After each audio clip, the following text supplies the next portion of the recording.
There are 4 aerospace covert facilities. This is what we call the aerospace connection in the Antelope Valley and also the San Joaquin Valley. Rockwell in the San Joaquin, Lockheed, McDonnell Douglas, and Northrop in the Antelope Valleys. And these operations are extremely suspicious. They have a surface cover activity. They call themselves RCS testing sites. That stands for radar cross-section. And apparently their presumed purpose is to test various aeroform designs atop pylons with radar cross-section. And the disturbing part is that we have found out with incontrovertible proof that there are extensive underground facilities. And for example, Northrop we have documented to have 42 levels underground.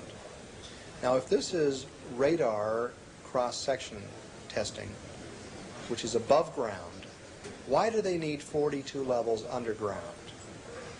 Also, at the Lockheed facility out in Helendale, we had an investigative reporter who saw a blueprint of the building plans for that facility that he wasn't supposed to see. It showed that they had an extensive underground facility 300 feet down. And when this reporter interviewed the person who was in charge of that facility, they had a nice, pleasant interview until at the end he told the director that he was aware of this extensive underground facility. And what could he tell him about that? And immediately the man's eyes grew wide and he said, "This interview is terminated." So it's very suspicious. And then of course we have other reports of people in the area who say that they have seen alien craft emanating from these facilities and terminating at these facilities.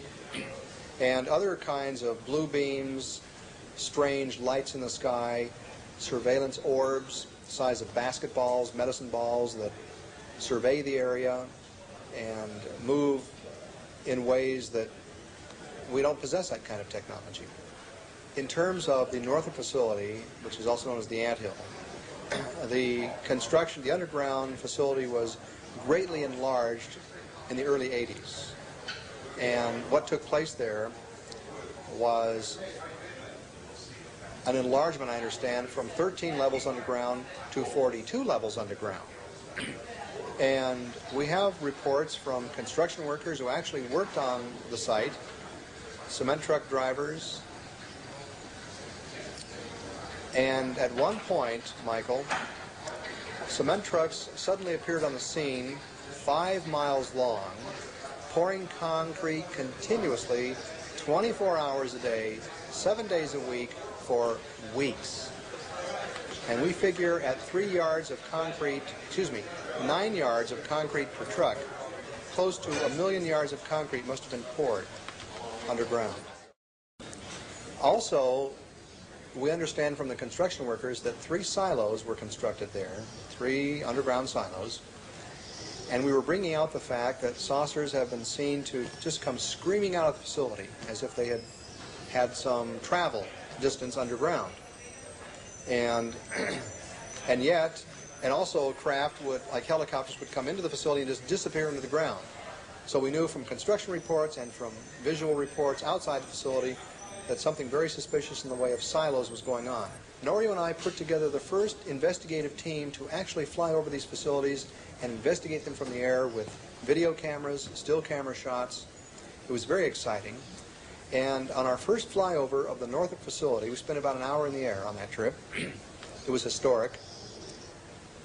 You can imagine that my heart practically jumped out of my mouth when we're flying over, and the pilot, unsolicited, says to me, "By the way, there are 3 silos down there." Now, I had learned from my inside contacts that 3 silos had been constructed there. And I was looking for those silos the minute we appeared over the facility. I was intensely looking for 3 silos, didn't see any, and suddenly the pilot says to me, "But I just told you." I was shocked. I tried to contain my excitement, and I pretended to be rather casual about it, and I said, "I'm sorry, I beg your pardon, but did you say silos down there?" And he says, Oh yes, he says, you see those white diamonds? And sure enough, there were 3 white diamonds. Now this pilot, you must understand, we rented the plane in the Antelope Valley, so he flies that area continuously. He has students, he's a pilot instructor. So he's flying over there all the time. He told me that on numerous occasions when he's flown over these facilities, those white diamonds, the white covering will be gone to reveal a deep, dark hole or silo into the ground. Not only the black projects, but deep black projects program that is taking place about 10 miles south of Groom Lake. Groom Lake facility, of course, is a black projects program that is, technologically speaking, not in line with higher technology that is present 10 miles south, which is located on Papoose Lake facility. That is where a new type of propulsion system is being test flown, and again, it's my contention that some select U.S. pilots are being given instructions on maneuvering these objects. We have, from all types of reports and sources, this established this one fact, is that there is some type of pumpkin seed program. This is a nickname of a new type of propulsion system using pulse detonation system. And this is known as the pumpkin seed program because these objects are, they have almost like a diamond-shaped the form to this. Now, this is part of the Black Projects program. However, what I've been investigating is more than that.